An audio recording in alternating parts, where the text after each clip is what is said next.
레위기 강의 6번째 시간입니다. 레위기 4장 22절로 35절입니다. 같이 읽겠습니다. 만일 족장이 그의 하나님 여호와의 계명 중 하나라도 부지 중에 범하여 허물이 있었는데 그가 범한 죄를 누가 그에게 깨우쳐 주면 그는 흠없는 숫염소를 예물로 가져다가 그 숫염소의 머리에 안수하고 여호와의 앞 번제물을 잡는 곳에서 잡을지니 이는 속죄제라. 제사장은 그 속죄 제물의 피를 손가락에 찍어 번제단 뿔들에 바르고 그 피는 번제단 밑에 쏟고 그 모든 기름은 화목제 제물의 기름같이 제단 위에서 불사를 지니 이같이 제사장이 그 범한 죄를 대하여 그를 위하여 속죄한즉 그가 사함을 얻으리라.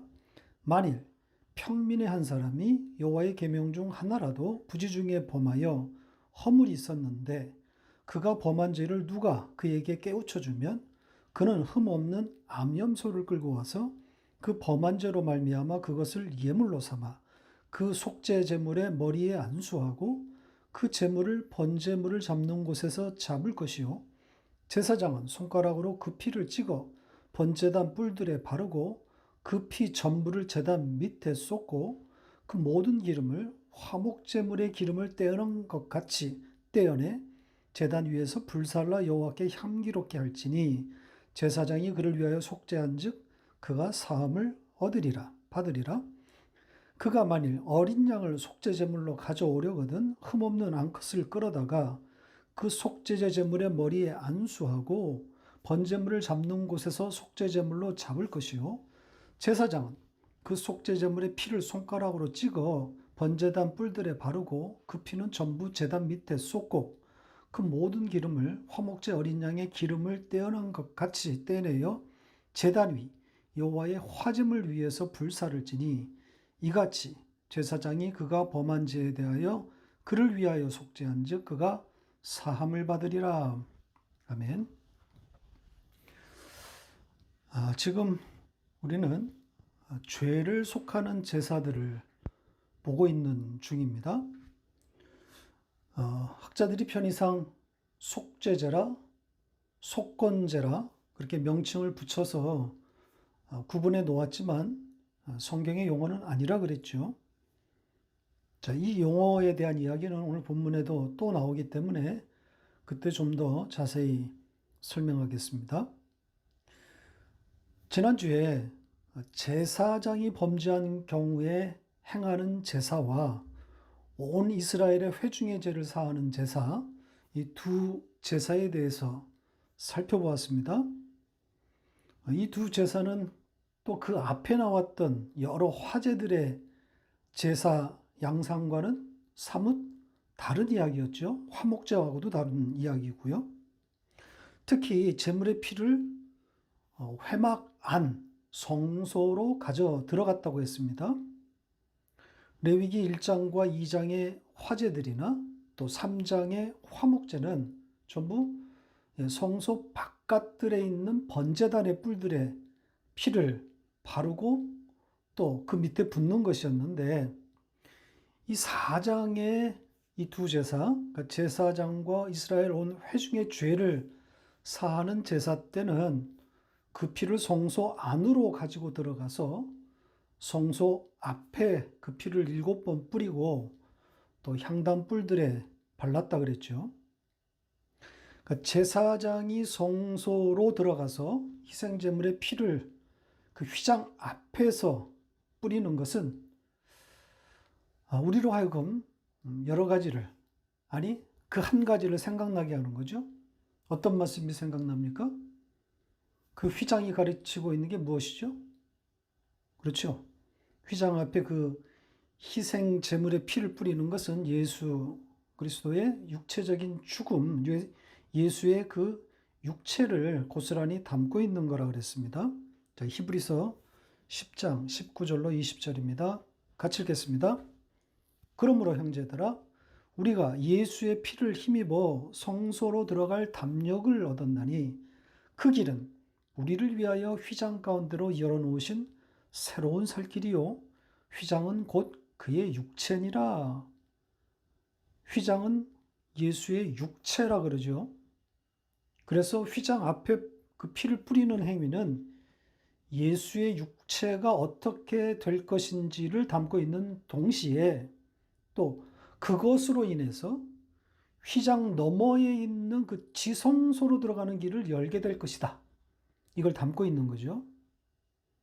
그러니까 다른 제사들에게서는 볼 수 없는 이 제사 방식은 좀 더 제사의 의미를 확장시켜 놓았다고 그렇게 평가할 수 있을 겁니다.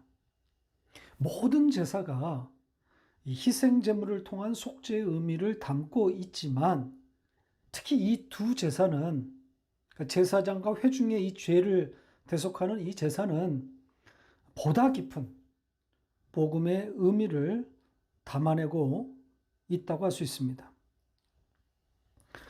그리고 이 속죄 제사에서 다루고 있는 죄가 고의적인 죄가 아니라 그랬죠.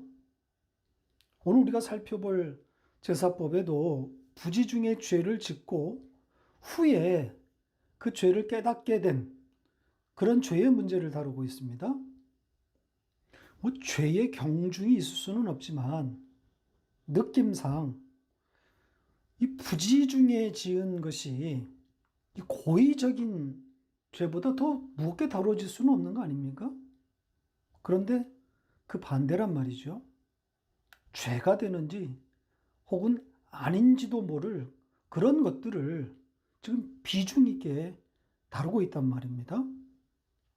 이것은 인간의 본성이 죄라는 것을 잘 담고 있는 거죠. 선악과를 따먹고 죽은 인간의 전적 부패를 드러내고 있는 겁니다. 그러니까 모르고 지은 죄가 이렇게 더 부각되고 있다는 점을 놓쳐서는 안 됩니다. 자, 이제 오늘 본문의 제사 이야기로 가보겠습니다. 4장 22절부터 나오는 제사 이야기는 족장이 죄를 범했을 때 어떤 제사를 드리게 되는가 하는 내용입니다. 족장들의 집단적인 제사라는 그런 말이 아니라 어떤 한 족장의 개인적인 범죄를 말하는 겁니다. 여기서도 어김없이 부지 중에 범한 죄를 다루고 있습니다. 실수에 의한 것 혹은 의도가 없는 죄라는 뜻입니다. 자, 그런데다가 그 이어진 내용들을 보면 그 족장이 범한 죄를 누가 그에게 깨우쳐 주면 이런 내용이 붙어 있습니다. 그러니까 그 족장은 자기가 무엇을 잘못했는지도 잘 알지 못하고 있다는 거죠. 자, 이런 종류의 죄를 다루고 있는 겁니다. 자신도 모르고 있는 어떤 죄. 자, 그런 죄인데 후에 깨닫게 되었을 때, 알게 되었을 때 제사하라는 겁니다. 자, 그런데 여기에 누가, 어떤 사람이 등장합니다. 누가 그 족장에게 깨우쳐 주어서 그 족장이 자기의 죄를 알게 되었다면 이런 내용이 있어요. 자, 그러나 이 번역은 원문과 맞지 않습니다.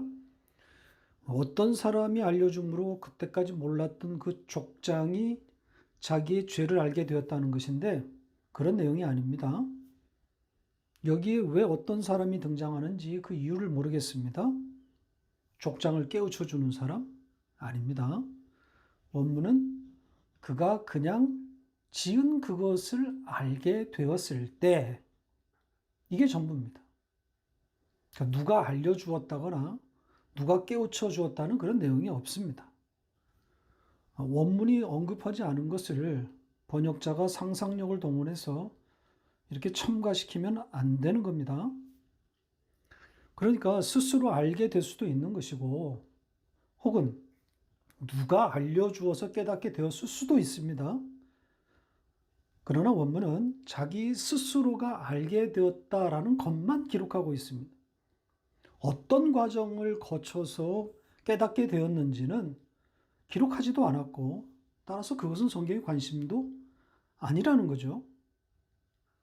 여기서 말하고자 하는 것은 그 족장이 자기가 범한 그 죄, 그것을 알게 되었다는 거예요.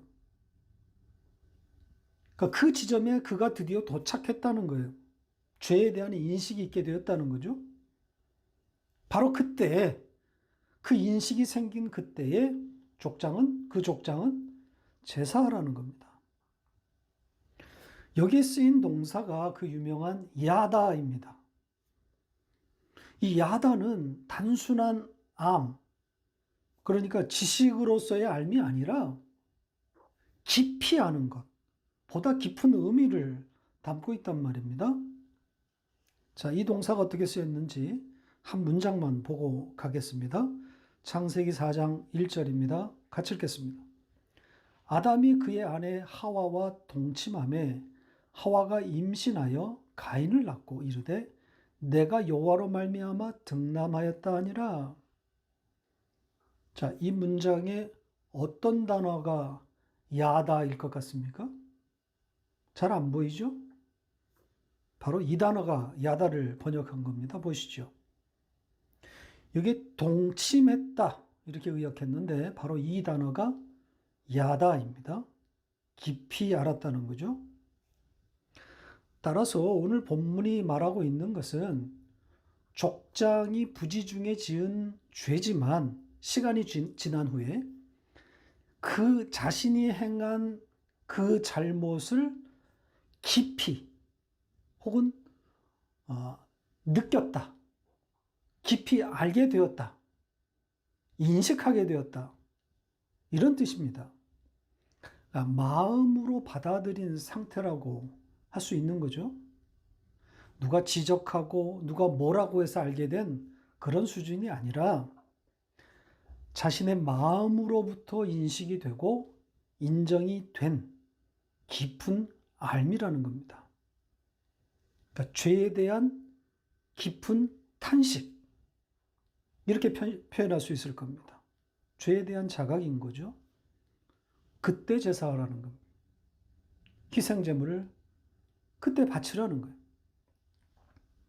자, 이때 속죄의 제사에 등장하게 되는 바치게 되는 짐승이 뭐라 그럽니까? 족장의 개인 제사에 올라가는 제물은 수컷 염소라 그럽니다. 흠 없는 수컷 염소인 거죠. 자, 흠 없음이 담고 있는 의미 잘 아시죠? 다시 설명드리지 않아도 아실 겁니다. 무죄한 예수를 향하고 있는 거죠. 그러니까 죄를 인식하게 된 그 죄에 대한 동의와 탄식을 갖게 된 그 족장은 수컷 염소를 가지고 그 제물의 머리에 안수함으로 안수를 통해서 자신의 죄가 전가되는 거죠. 그리고 나서 그 염소를 회막문 앞에서 죽이는 겁니다. 회막문 앞에서 일어나는 일이죠. 그렇게 그 제물이 죽으면 제사장은 그 제물의 피를 받아서 손가락에 묻혀서 번제단의 사방의 뿔들에다가 바릅니다. 그리고 남은 피는 쏟는 거죠. 제단 밑에다 쏟게 되는 겁니다. 그런 후에 이제 번제단에다가 이 짐승의 일부를 태우게 되는 거죠. 화제입니다. 기름을 태우라 그럽니다. 그러면서 화목제의 제물처럼 그렇게 태워라 이렇게 말하고 있죠. 그러니까 3장에 나온 이 앞장에 나온 화목제의 제사 방식을 말하는 것이다 이렇게 보입니다. 이 3장의 화목제에는 그 제물이 소나 양이나 염소일 때 각각 어떻게 드려야 되는지 기록되어 있었죠. 이 번제단에 태우는 부위가 대부분 다 두 콩팥과 그 주위에 기름이라고 그렇게 되어 있습니다. 아마도 이 방식을 오늘 본문이 말하고 있는 것으로 보입니다. 그래서 두 콩팥과 주변에 기름을 태우는 화제인 겁니다. 이렇게 피를 뿌리고 제물의 일부를 태우면 속죄가 되는 것인데 여기서도 제사장이 이 사죄의 주체자가 됩니다. 그러니까 제사장이 죄를 사할 것임을 강조하고 있습니다. 강조 용법으로 표현되어 있습니다. 따라서 여기에 제사장은 위임자 혹은 대리자라고 할 수 있는 거죠. 기름 부음을 받은 자로서 하나님을 대신해서 하나님의 이름으로 사죄를 선포하는 겁니다. 자, 이것이 족장이 범죄를 인식하게 되었을 때 올리는 제사입니다. 그리고 여기서 한 가지 첨가할 것은 앞에서 예고한 것처럼 이 속죄제라는 용어를 좀 보겠습니다. 24절에 속죄제라는 말이 나오는데, 자, 요 표현, 요 구절을 좀 설명하고 다음으로 넘어가겠습니다. 24절을 다시 읽어보겠습니다. 같이 읽겠습니다. 그 숫 염소의 머리에 안수하고 여호와 앞 번제물을 잡는 곳에서 잡을지니 이는 속죄죄라. 자, 여기에 속죄죄라고 번역한 이 단어를 좀 보려고 합니다. 이전 설교에서도 설명드린 바 있는데 이 단어는 속죄죄로 번역할 수 없는 단어입니다. 하타라는 단어인데 그냥 죄라는 뜻입니다. 그러니까 24절은 어떻게 번역이 되어야 하겠습니까? 보시죠. 보시는 것처럼 문장 마지막이 그것이 죄다 이렇게 끝납니다. 따라서 문맥상 그것은 제물인 숫 염소를 가리키는 것으로 보입니다. 그러니까 그 제물이 죄다. 그 염소가 죄다. 그게 전부인데 어떻게 이걸 속죄죄라고 번역할 수 있는 거죠? 그냥 그 족장이, 범죄한 그 족장이, 죄를 인식한 그 족장이 그 염소에게 안수했기 때문에 그 제물은 곧 죄를 뒤집어 쓴 죄 그 자체다. 이런 뜻입니다. 속죄제라고 하는 용어도 성경에 없을 뿐더러 여기서 속죄제가 등장할 하등의 이유가 없습니다. 그냥 그것은 죄야. 그냥 그 제물이 죄야. 이렇게 말하고 있습니다.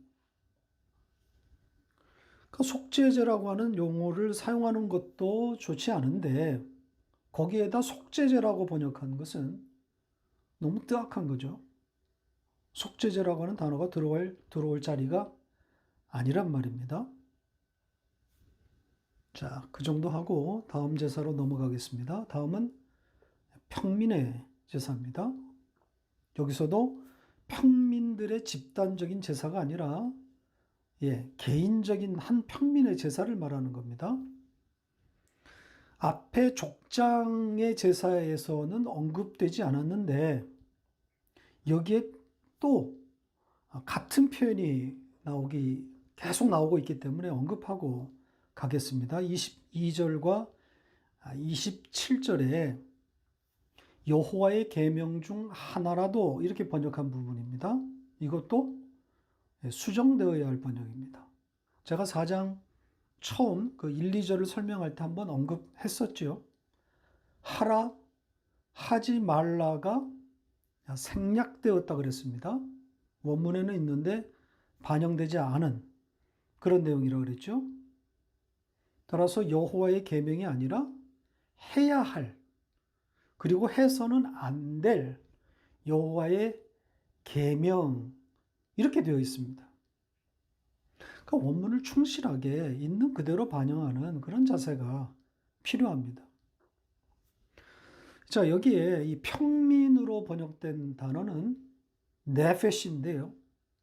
모든 호흡이 있는 생물, 그 생물을 총칭하는 단어입니다.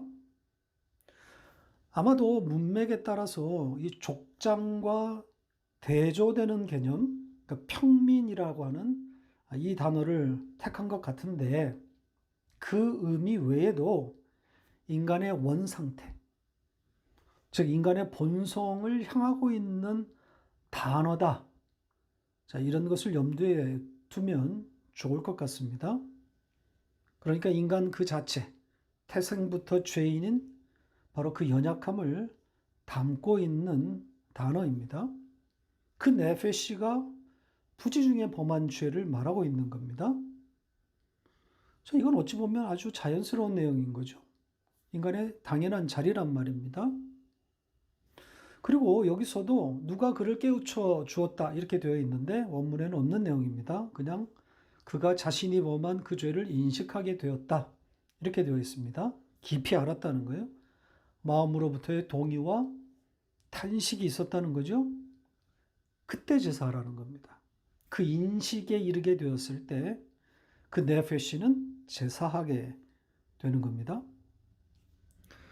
자, 여기에 또 등장하는 제물은 성별이 또 바뀌어 있습니다. 그래서 암컷 염소가 드려집니다. 물론 흠없는 암 염소입니다. 그러니까 족장의 경우는 수컷 염소, 흠없는 수컷 염소였는데 이 네페시가 드리는 제물은 또 흠없는 암컷 염소란 말이죠. 자, 이 제물의 차이를 어떻게 설명할 수 있을까요? 자, 이렇게 접근해 보면 어떨까요? 성경의 제사법에 등장하는 여러 제물들이 있는데, 과연 그 제물에 따라서 분류했을 때 어떤 공식이나 원칙 같은 것을 발견할 수 있을까요?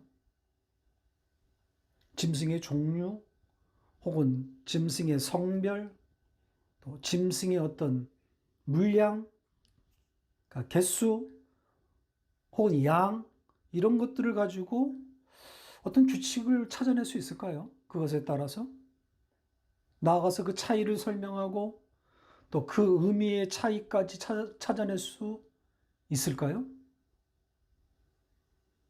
왜 어디서는 수컷 염소가 등장했다가 또 다른 곳에서는 암컷 염소가 등장하고, 자, 그런 것의 배경 혹은 의미를 찾아내는 것은 불가능해 보입니다. 염소만도 아닙니다. 어떨 때는 숫송아지였는데 또 어떨 때는 암송아지이고, 양도 마찬가지예요. 암컷과 수컷 상관없이 드리라고 했다가 또 어떨 때는 성별이 특정된 또 그런 양을 드리라고 한단 말이죠. 물론 이런 차이에 전혀 의미가 담겨 있지 않다, 이렇게 단언할 수는 없습니다. 하나님께서는 그 세밀한 차이조차에도 의미를 담아 놓을 수 있는 분이기 때문입니다. 그러나 우리로서는 한계에 부딪힐 수밖에 없습니다. 따라서 재물의 차이에 따른 해석은 저의 한계 밖의 문제라고 생각하고 넘어가겠습니다. 자, 제사 방식을 좀 보죠. 이 평민 네페시의 제사 방식은 족장의 그것과 다르지 않습니다. 제물만 바뀐 것뿐이죠. 암컷 염소의 머리에 그 사람이 안수해서 역시 죄를 전가시킵니다. 그리고 나서 그 제물을 죽이면 제사장은 그 염소의 피를 손가락에 찍어서 사방 번제단의 뿔들에 바릅니다. 그리고 나머지는 제단 밑에 쏟는 거죠. 그런 후에 내장의 기름을 번제단에 올려서 태우게 되는 겁니다. 여기도 화목제물의 그것과 같다고 되어 있으니까 두 콩팥과 그 주변에 기름들을 태우는 화제입니다. 그렇게 태우면 이것이 여호와께 향기롭게 되는 것이다, 이렇게 말하고 있습니다.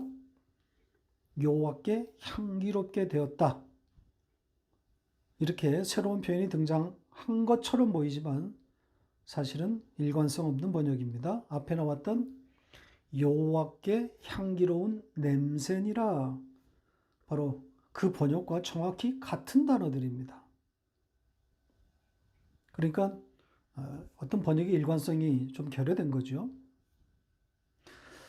자, 그런데 이 표현이 여호와의 향기로운 냄새라고 하는 이 표현이 족장의 속죄제사에는 나오지가 않았습니다. 같은 부위를 태우는 화제인데 왜 족장의 제사에는 이 여호와께 향기로운 냄새다라는 표현이 빠져 있을까요? 족장의 제사보다 평민의 제사가 더 향기롭다는 의미를 담아놓은 걸까요? 하나님이 평민, 즉 민중에 대해서 더 각별하다는 의미일까요? 문자적으로만 보면 그런 옅은 결론에 도달할 수도 있겠지만 성경 전체의 문맥과 또 성경의 문법을 생각한다면 그냥 단순한 생략이다 이렇게 봐야 맞는 거죠. 그러니까 족장의 속죄 화제도 여호와께 향기로운 냄새이고 민중의 속죄 화제도 향기로운 냄새입니다. 왜냐하면 그 속죄 제물이 누구를 상징하기 때문이겠어요? 같은 예수란 말입니다. 희생 제물이신 예수이기 때문인 거죠. 같은 예수입니다. 그러니까 이렇게 화제로 여호와께 향기로운 냄새가 되고 나면 제사장은 그 사람의 죄를 사합니다. 사죄를 선포하는 거죠. 기름 부음을 받은 하나님의 대리자로서 제사장은 그의 죄를 사하게 되는 겁니다. 이것이 평민, 네페시의 속죄 제사입니다. 또 마지막 한 부분 더 남은 그 32절부터 나오는 내용을 좀 보려고 하는데요. 자, 여기에는 제물로 흠없는 암컷 어린 양이 등장합니다. 자, 이 내용 중에서 이제 좀 어려운 부분, 좀 생각해야 될 부분은 이 제물을 바치는, 이 어린 양을 바치는 주체를 누구로 보느냐 하는 것이 관건입니다. 그러니까 3인칭 단수로 등장하는 그 사람을 누구로 볼 것이냐 하는 거죠.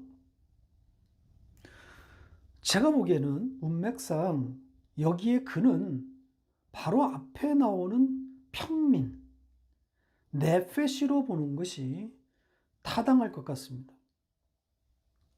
물론 우리가 보고 있는 지금 개역개정 성경은 문단을 달리해서 앞에 이어지는 내용이 아닐 것임을 암시해 놓았습니다. 그러니까 따로 읽으라는 그런 지침인 거죠. 물론 그럴 가능성이 전혀 없다 이렇게 단정 지을 수는 없습니다. 그 4장에 등장하는 모든 제사자들, 그러니까 제사장, 이스라엘 온 회중, 족장, 그리고 평민, 각각 정해진 각각의 제물들 외에 특정된 제물들이 있지 않습니까? 그것 외에 암컷 어린 양을 제물로 드리는 어떤 특별한 예를 말하는 것일 수 있습니다. 그러니까 앞에 나온 것처럼 제사장이나 온 회중의 제물은 수송아지를 드리라 그랬고 족장의 제물은 수컷 염소라 그랬고 평민 네페시의 제물은 암컷 염소라고 했는데 특별한 경우에는 암컷 어린 양이 속죄의 제물로 드려질 수 있다라는 뜻으로 볼 수는 있는 거죠. 그럴 가능성이 전혀 없다고 단정할 수는 없겠지만 그것보다는 바로 앞에 나와 있는 평민의 제사, 네페시의 제사에다 붙이는 것이 보다 자연스럽지 않나 그렇게 생각합니다. 그러니까 어떤 이스라엘 사람이 부지 중에 죄를 짓고 자기가 지은 그 죄를 인식하게 되었을 때 동의와 탄식이 왔을 때 드리는 제사의 제물이 암컷 염소일 수도 있고 암컷 어린 양이 드려질 수도 있는 것이 아닐까 그렇게 생각하는 겁니다. 자, 이렇게 가정을 해놓고 제사의 내용을 좀 보겠습니다. 자, 암컷 어린 양을 속죄 제물 이렇게 번역했는데 역시 원문을 살리지 못했습니다. 앞에서 말씀드린 것처럼 속죄 제물이 아니라 그냥 죄입니다. 그러니까 죄 혹은 죄를 뒤집어 쓴 어린 양 이런 뜻인 거죠. 죄가 그의 이름이라는 거예요. 그렇게 죄를 뒤집어 쓰는 그 어린 양 역시 흠없는 어린 양입니다. 흠이 없어야 제물인 거죠. 자, 이 흠없는 제물을 바치는 그 제사자 역시 이 어린 양의 머리에다가 안수해서 자기의 죄를 전가시킵니다. 그리고 나서 그 양을 죽이면 제사장은 그 어린 양의 피를 받아다가 역시 제단 뿔에 바릅니다. 그리고 남은 피는 제단 밑에 쏟고 역시 화목제의 제물과 같은 방식으로 콩팥과 기름을 화제로 태우게 됩니다. 여기서도 그냥 막 무분별한 그런 용어들이 튀어나오고 있는데 좀 정리하고 설교를 마치겠습니다. 33절에 속죄제의 제물 이렇게 번역한 단어도 그냥 죄입니다. 속죄제의 제물은 의역입니다. 그래서 그냥 죄의 머리, 죄가 전가된 그것의 머리, 거기에다 안수하라는 거예요. 계속 속죄제물이라는 표현이 등장하죠. 33절, 34절 속죄제물이 나옵니다. 전부 뭘로 바뀌어야 되겠습니까? 그냥 죄로 바꾸면 돼요. 다 앞에 단어와 같은 단어들이란 말이죠. 죄입니다. 그러니까 죄를 죽이고 죄의 피를 손가락으로 찍으라는 겁니다. 그러니까 속죄제물을 전부 죄로 바꿔서 읽으면 맞습니다. 자, 그렇게 바꿔서 다시 한번 읽어보겠습니다. 같이 읽겠습니다. 그 죄의 머리에 안수하고 번제물을 잡는 곳에서 죄로 잡을 것이요. 제사장은 그 속죄제물의 죄의 피를 손가락으로 찍어 번제단 뿔들에 바르고 그 피는 전부 제단 밑에 쏟고. 전부 죄로 읽으니까 오히려 뜻이 더 명확하게 다가오지 않습니까? 제물이 곧 죄라는 거예요. 이렇게 어린 양이 화목제에 그것처럼 화제로 드려지면 역시 기름 부음 받은 제사장이 대리자로서 그의 죄를 사해 줍니다. 선포하는 거죠. 말씀을 맺겠습니다. 우리는 지난 몇 주 동안 그리고 앞으로도 몇 달 동안 이 피비린내 나는 제사 이야기를 지겹도록 만나게 될 겁니다. 반복 또 반복되는 제사 이야기입니다. 이래도 제사, 저래도 제사, 온통 제사입니다. 부지중에 지은 죄로부터 시시콜콜한 사람들과의 관계 가운데 일어나는 분쟁의 문제까지 그 끝은 전부 제사입니다. 이 지루하게 보이는 이 제사 이야기가 바로 복음입니다. 그 어떤 이야기보다도 제사 이야기는 철철 넘치는 복음이란 말이죠. 기생제물의 이야기 아닙니까? 내 죄, 우리 죄를 뒤집어 쓰고 성문 밖에서 고난을 당한 그 피가 성소 휘장에 뿌려져서 우리로 하여금 지성소로 들어가는 그 길을 여는 그런 복음 이야기란 말입니다. 처절한 하나님의 사랑 이야기인 거죠. 연속되는 이 제사 이야기들을 통해서 6월절 그 피범벅의 현장에 마치 우리가 서 있는 것 같은 그런 감동과 감사 그리고 찬송이 우리 가운데 충만하기를 바랍니다.